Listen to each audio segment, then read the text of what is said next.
محترم د واده پښپا یو مور خپل لور ته داسې نصيحت کوي چې اے لور زه تعالی تو قدر کول نه غواړم خو دومره خبره درته ضرور کوم چې د جما او د کوروالو غو 15 یا 10 منټه مزوي بیا د جما نرستو هغه مزه ختم شي لیکن کته په ژوندۍ کې مزید او भरपूर حلاوت غواړي زما یې سو خبر یاد وساته اول نمبر د داسې عادت خپلولو کوشش وکا چې ستا خاون ستا سره په محبت کولو باندې مجبور شي دویم نمبر چاله د دې خبرې مقام ورکوا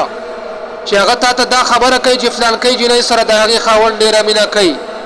او ستا خاون ستا سره هیڅ مینا نه کوي دا سه خلکو له خبرو کولو مقام ورکوا کم چې ستا د خاون بدی بیانې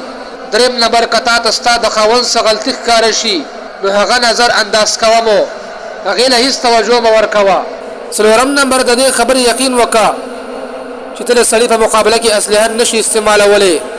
ځکه چې ستاله رسول الله ذکر دي اسلحه درنه ده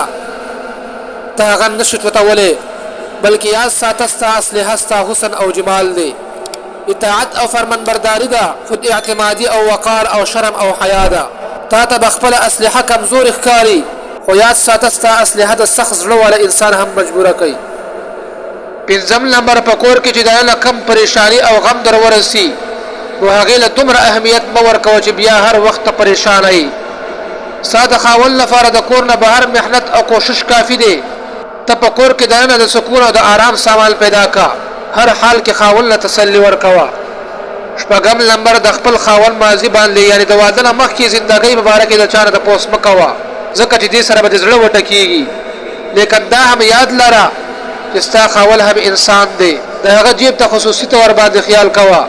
او یا ساته چې ساده کپڑے استعمالول د عقلمند خزي صفت دی